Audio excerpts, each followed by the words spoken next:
If you're someone who pays attention to the Greek mythology, then you would know the story of Medusa.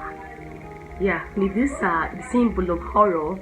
In fact, I think the story has been told over and over and over. It is now a cliche. But what we fail to, understand and tell is how this story relates to all of us.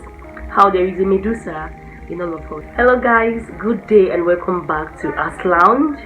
If you are a lover of art, welcome back home. Yeah, welcome back home. Yeah, you are home. Art Lounge is home for all lovers of art.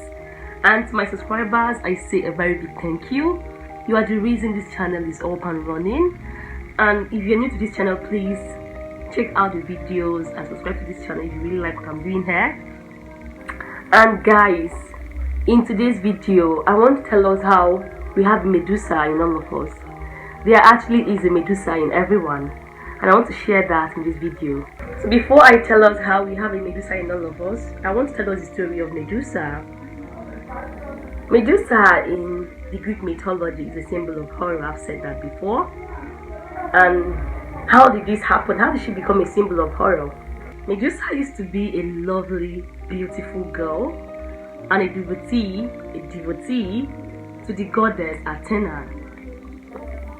She loved the goddess Athena so much that she devoted her life in worship to this goddess, and she went on to promise the goddess her virginity. Out of her reverence for this goddess, she promised this goddess chastity. She was going to be away from any man or any woman. She wasn't going to have anything with anybody, just because she loves and reverences Athena. Now this girl happens to be so beautiful that one day she caught the attention of the god Poseidon.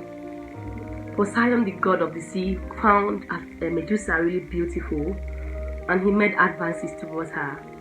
Of course, having promised her virginity to the goddess Athena, Medusa turned down the request and the proposal of the god Poseidon. And this god was like, what fuck? Like, who is this girl? Like, why is this mortal turning down my request? Like, I'm going to have her either ways.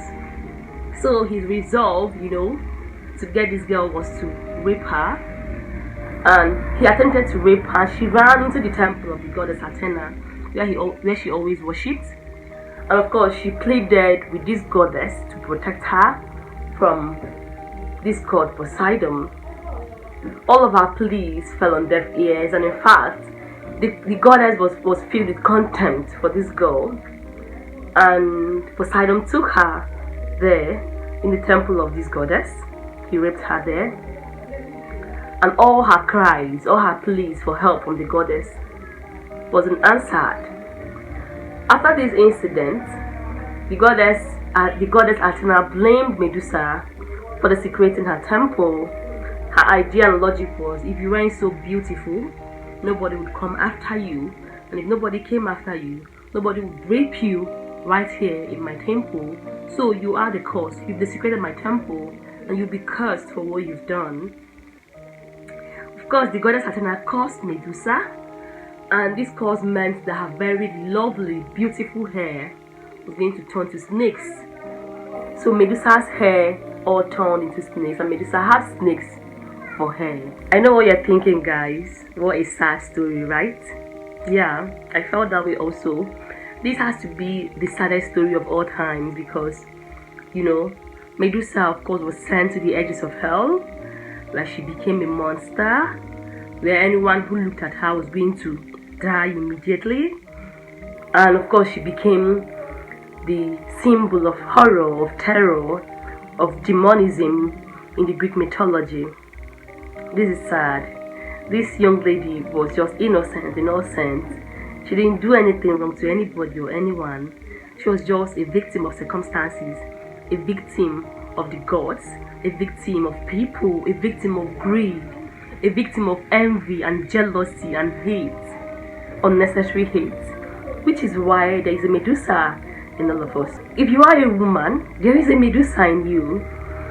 There is a Medusa in you because the world will blame you for everything. The world will blame you for anything that happens between you and a man. The world will curse you. The world will hate you. And when circumstances come up as such, where you are even a victim, of the maltreatment and evil of a man, you would be blamed. This is because you're a woman and you have to take all the blame. You have to have a very large bag to carry the sufferings of the world. That's the way of the world. The world has made all of us Medusas. I mean, you can imagine a man gets a woman pregnant and runs away, and the woman stays and gives birth to this child, becomes a single mother, and she's still mocked by society. She's still called names because she stayed for the baby, because she didn't kill the baby. She's supposed to be the victim here, but then she becomes the problem. The world finds a way to turn all the problems around, and then it becomes the fault of the woman. It's always the woman who has to compromise. It's always the woman who has to bend, who has to shrink to make the world a better place. It's always the woman who has to be blamed. And this is how we have a Medusa in all of us. It is important that we tell this story of Medusa over and over and reclaim the body of this woman. Because to me, Medusa is not a monster. To me, Medusa is not a monster. Medusa is a victim. And it doesn't matter how ugly she has been painted. It doesn't matter how evil she's been described. It doesn't matter how much snakes she had in her hair. I think she's still beautiful that way because she had done nothing to deserve what she got. And to all women who are, enablers of patriarchy, who are supporters of misogyny and all the evils men bring to the world, you are all Athenas. Athena lives inside you.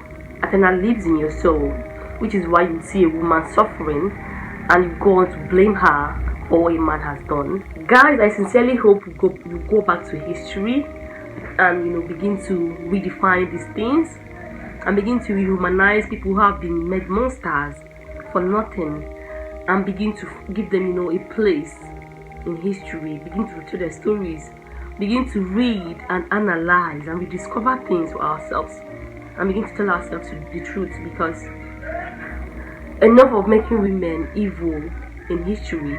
We have to reclaim, we have to redefine, we have to rehumanize ourselves, because we owe it to ourselves to be humans who tell our own stories the way it happened. So guys, we've come to the end of today's video, and I hope you really enjoyed this video. If you have any comments or suggestions, drop it down there, and don't fail to subscribe. And I'll see you in my next video. Have a lovely time, have a lovely day, have a lovely week ahead, and be gracious as always. Bye.